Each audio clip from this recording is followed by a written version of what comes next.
For us, I mean, we ship worldwide, but shipping can be very expensive, and especially when you've got duty and taxes and customs coming in as well. We can't completely eats into the margin if we're going to cover that for all countries. So the EU is definitely a safe option because shipping can be quite fast. You can deliver in about 2 to 3 days. There's no customs duty issues, so Europe is kind of an easier one. Whereas, Brazil, I think, has a crazy custom prices. Yeah, it's basically 60% of the product value or something ridiculous like that. So, that's a bad one. Or also the language of the customer service. We recently had a massive order from Saudi Arabia, and some of the items were not available in the right size, so we had to call them and ask them, do you want to pick a different product, or do you want us to send you a different size? But you need to have someone in your customer service team who can speak the right language. So kind of you need to be sure that customer service and your delivery and shipping and returns and everything supports the countries that you're sending to. Sorry, go on. And this is slightly off on a tangent. A friend of mine, she's just launched a site over in Australia, and it's an aggregate site, but it's promoting stores in the UK, and it's saying, obviously they have their summer when we have our winter, so therefore everything in, French Connection, the classic example, everything will be in sale, yet French Connection over in us are charging full price for the same item that's actually in sale in the UK. So she's looking to, tell people, actually don't buy it here. You might as well just buy it in the US and in the UK and ship it over, and it'll still save you money. So that's kind of another opportunity for you to kind of look into as merchants, is to I know you're saying that shipping is expensive, but there's kind of opportunities out there still to sort of push that side of things. It just depends on if the customer is willing to pay the shipping cost, and if they're saving enough to make up for the shipping cost. Yeah, exactly. Yeah, I don't know where else it would work other than Australia, but South Africa. I don't know. From my sites, I can see that the large percentage of the things that are ordered go abroad. So, and I don't put any particular effort into it other than the odd statement saying pound's very low at the moment, might get a bargain. And that's, I don't know, people are obviously searching and finding it, and they're not put off by the fact the site's based in the UK or that it's in English, and they're just buying anyway without really any effort. Where do you get some of the traffic from? All over. Brazil, I know there's one from Brazil, from Europe, a lot of Scandinavia, Japan, the Japanese love designer things I found. Some from the US as well. They can't get over there. Yeah. If we can provide brands, usually, especially in Asia, it's the British heritage brands, whether it's Burberry, Mulberry, those kind of core brands that they really like over there, and they're harder to find. People don't really care about shipping costs anymore because they'll have something that they can't get anywhere else or no one else has got, so it's worth it. They want the kudos. Then it's worth it, and they'll still go for it. Yeah. It depends on if they're just willing to cover it.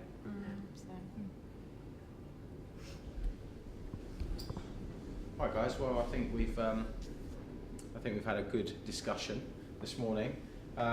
Any other comments anybody else would like to make? Anything you'd like to add?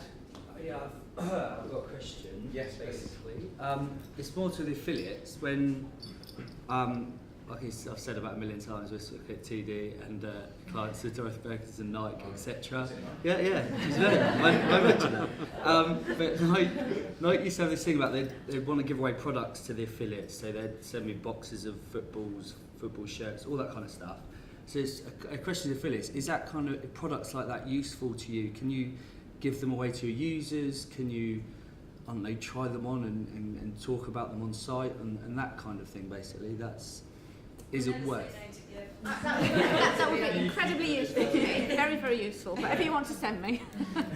I think another one to highlight, and I feel a bit cheeky for highlighting it, but press discounts work really, really well. It's kind of more so than just a gift where you're compelled to just write about that singular product, but if you provide a little press discount, then it's something that we're constantly bought into. Like I have one for some of the Mosaic group, not Mosaic, Aurora group, and and it's brilliant. I shop there all the time. I'll tweet about what I've just bought, and it's such a bargain. I'm just like, this is great, I love it. And therefore you're constantly promoting their brand, and they're always front of mind. Even if it's Highly old recommend stock it.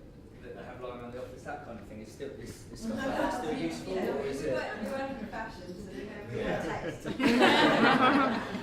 so we don't want an old, an old You don't want sock last that you season. found lying around the office. But no, I mean, gifts go along. No, but yeah, a discount to the actual editor who's writing is very useful. Yeah, it is. It does go a long way, and it's highly appreciated.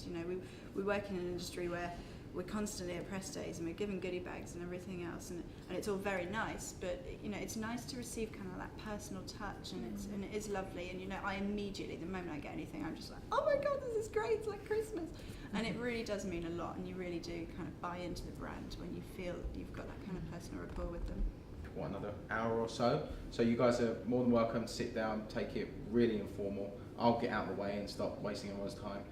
You guys can eat and chat and discuss. But I'd like to say thank you very much indeed for coming, everyone. Thank you very much indeed for your input. I've really enjoyed myself this morning. I've loved meeting you guys. And please feel free to continue the discussion. If you'd like the video for this morning's event, Shima will be able to send that around to you guys. But yeah, thanks again, guys.